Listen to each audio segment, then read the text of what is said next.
मैं ceramic share आज के दिन 12% डे के ऊपर की और इसने यहाँ पे क्लोजिंग दिखाई। अगर आप इसके कैंडल को देखेंगे तो आप देख सकते हैं यहाँ पे एक बहुत बड़ी एक बुलिश कैंडल फॉर्म हुई, वो भी एक वॉल्यूम के साथ। अगर आप ध्यान दें तो ये वॉल्यूम कितना बड़ा, पीछे जितनी भी कैंडल से आप देखेंगे इन सारे कैंडल से बड़ा ये वॉल्यूम है। इससे बड़ा वॉल्यूम अभी तक यहाँ इस चार्ट में आपको देखने को नहीं मिलेगा जितना बड़ा वॉल्यूम आज के दिन यहाँ पे बना हुआ है। यानी कि हम मजबूत बाइंग और सेलिंग की गई है। लेकिन अब थोड़ा सा ध्यान देंगे कि ये अपने रेसिस्टेंस के ऊपर यहाँ पे इसने क्लोजिंग नहीं दे पाया है आज के दिन। अगर ध्यान दे, देखिए यहाँ पे ये जो आप रेंज देख रहे हैं, यहाँ पे प्राइस आई और यहाँ पे आते ही थोड़ा सा इसको यहाँ पे सेलिंग प्रेशर मिला है। आप देखेंगे ना तो ये अपने हाई के पास जाके क्लोजिंग नहीं दी है इसने, ये थोड़ा नीचे आया है, फिर यहाँ पे आके इसने सेलिंग दी। ऐसा क्यों? क्योंकि यहाँ पे रेसिस्टेंस है पहले से, और जहाँ रेसिस्टेंस होते हैं वहाँ सेलर होते हैं। तो सेलर यहाँ पहले से एक्टिव थे और जैसी प्राइस इस रेंज में आई उन्होंने यहाँ पे सेलिंग करना स्टार्ट कर दिया। ऐसा क्यों हुआ कि मतलब प्राइस इतनी अच्छे से ऊपर जा रही है, वॉल्यूम भी है, तो सेलिंग क्यों हुआ? इसके पीछे एक दो रीज़न हो सकते हैं। चलिए हम उसको यहाँ पे डिस्कस करते हैं। तो यहाँ पे जो सबसे बड़ा रीज़न हमको दिख रहा है वो है इनका रेवेन्यू।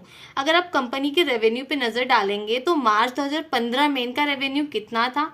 1525 करोड़ का इनका रेवेन्यू था, जो कि मार्च 2026 में बढ़कर सिर्फ 2790 करोड़ का हो गया है। मतलब देख रहे हैं कि यहाँ पे इन्होंने कोई ग्रोथ नहीं दिखाई है। आपको कोई ग्रोथ दिख रहा है कि मतलब 10-11 साल हो गए कंपनी अपने रेवेन्यू को यहाँ बढ़ा नहीं पा रहा है।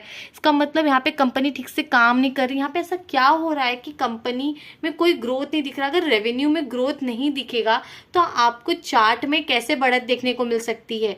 तो इसके लिए कंपनी का यहाँ पे ग्रोथ दिखाना बहुत ज़्यादा ज़रूरी है। आपको देख कर लग नहीं रहा है कि इनकी जो ग्रोथ है स्टैग्नेंट हो गई, पूरी तरह रुक गई है? इनका जो मार्जिन है वो भी पूरी तरह से यहाँ पे रुका हुआ है। आप देखिए 2015 में इनका मार्जिन कितना था? 7% था।